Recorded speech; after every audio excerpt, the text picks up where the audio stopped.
Oh man, so a huge historic moment for Fantom and the ecosystem as a critical vote is now final. It is a critical moment around the sunset date. We've spoken about this and it's been one of my biggest worries around the Fantom ecosystem, so much so that this was a question which I put directly to the CMO, Simone Pomposi. I also put it directly to the CEO, Michael Kong. You can watch those interviews up here. And this was something that was weighing on the project for a while, and it's really historical news that today the Fantom community voted through with a quorum what they expect to see going forward. We're going to break down exactly, remind you guys what the issue was, what the outcome is, and what this can mean for Fantom going forward. We've also got an important macroeconomic update which has just come out literally minutes ago, which I have to share with you guys as well. Guys, smash up that like button. Don't forget to subscribe. As always, if you want to buy any Fantom or any other cryptocurrency, you can do so using the links in the description to BYBIT or BitGet. Now,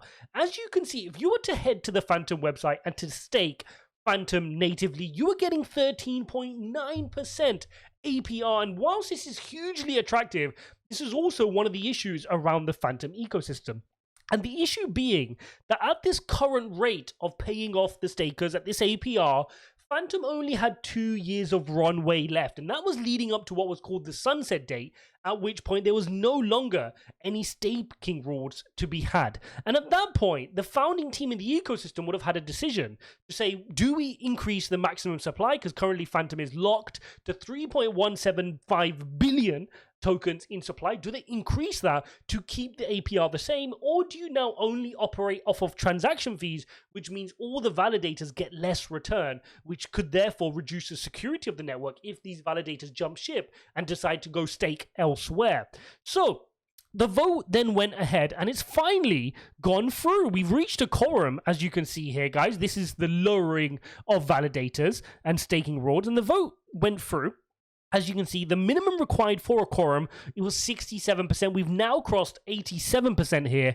And you can see that the vast majority have voted for 6%. So changing that 13.9% down to 6%, which would give you 4.7 years of runway. So you can see that the community have opted against some more aggressive routes of 3% and 4%, which would have given you 9.4% and 7 years runway respectively.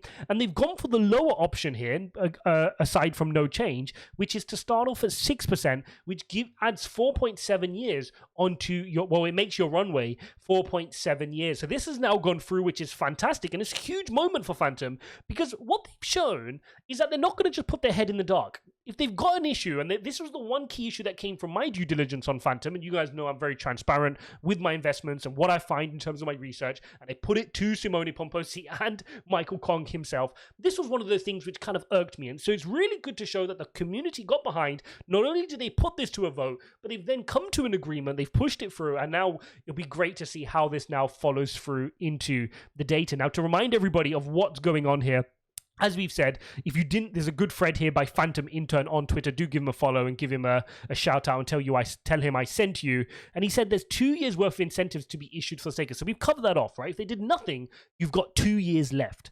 Now, if you, so let's just read what he says here. In a previous thread, I've talked about extending the staking rewards to not only better reflect current market rates. So this is an important point. So when you go into the Fantom market, and you can see it's 14% almost here, that is far higher than many of the other platforms out there. So this bringing it down to 6% brings it in line with many other platforms out there, many other layer ones out there with their native staking. So it's not that Fantom is now significantly worse than the other platforms in terms of their staking rewards. It's just bringing them back in line to be more sustainable. So yes, it won't be as attractive, right? You've not got those 14%, but Fantom's taken advantage of that. It's brought a lot of people into the ecosystem. A lot of people are attracted to Fantom for these yields. And yes, naturally, if people are just seeking for yield, they'll go find whichever one has the highest yield. But hopefully this can bring in more validators who have long-term minded belief in Fantom and the ecosystem.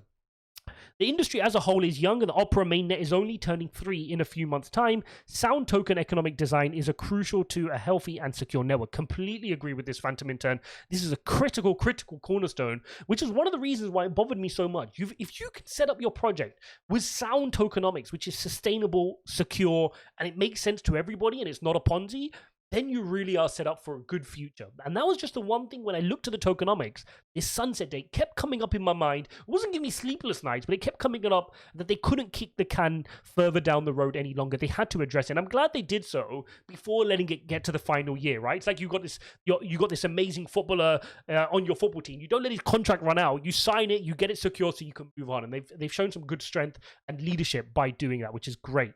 Alongside more time, it will see a shift in supply-demand as issuance of Fantom is reduced.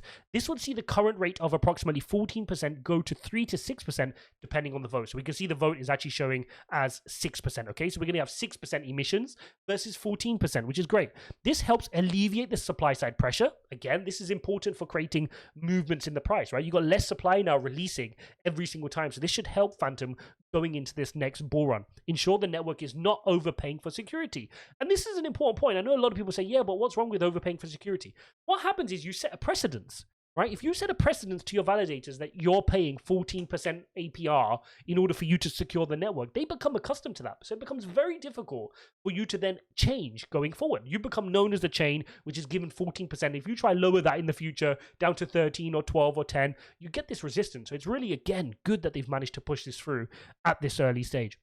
Not acting now and allowing this proposal to pass would keep us issuing rewards far above current market rates, reduce time to come up with a viable alternative after emissions run out, and will make us uncompetitive once the emissions do run out. Interesting. Cool. So there we go, guys. Really important news there. Let's head on over into the charts and take a look here. And what I'm monitoring here on the charts, you can see here we are emerging on the 4-hourly charts from this wedge pattern, which I'm monitoring, and the price target would be to the top of the wedge at about 25 cents. An interesting move here, breaking across our 4-hourly EMA, which is great news. Daily chart here, you can see we are indeed running into some resistance. Let's just get zoomed in here.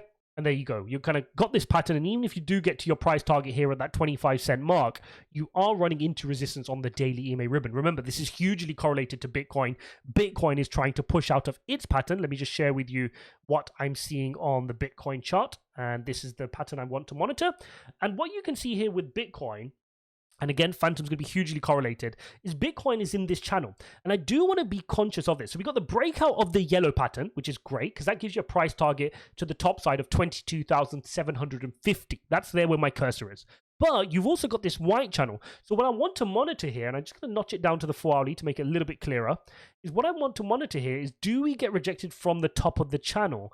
Just there. If we can break past this level, create a higher high above there, then we can finally go and test the top of the channel at 22,750. So this has been a nice trade here to the top of the channel, but your next trade would be to wait for a clear high above here and then take that move to the top of the wedge with a nice move on Bitcoin. Now, what is fueling this move? Go watch my video from earlier today. Understand what's going on in the macro economy. There's loads going on right now. The UN are forcing the hand of the Fed to pivot, so go watch that as well. But also, literally minutes ago, we got the release of the JOLTS figure, right? This is the number of job openings, and it's fallen 1.1 million jobs down to 10 million from about 11 million, okay? What does this mean? This means the number of jobs opening has reduced. This is important because it now means that the Fed's Jerome Powell, who's increasing interest rates, is finally taking effect. The labor market is finally starting to soften, and this is one of the things, along with the UN and the thoughts that the Fed might pivot, is fueling this rally behind the market. So you can see here the Nasdaq, huge day, 2.8%, S&P 2.6%,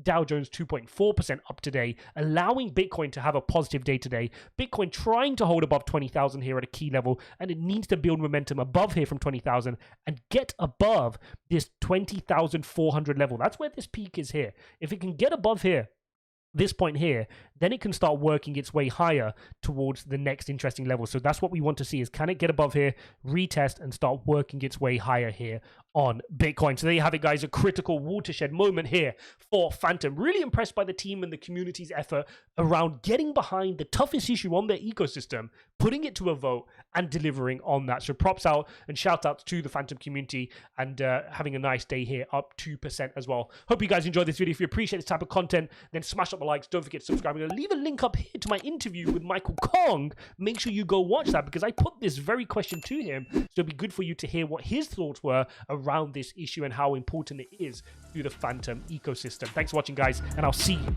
in the next one.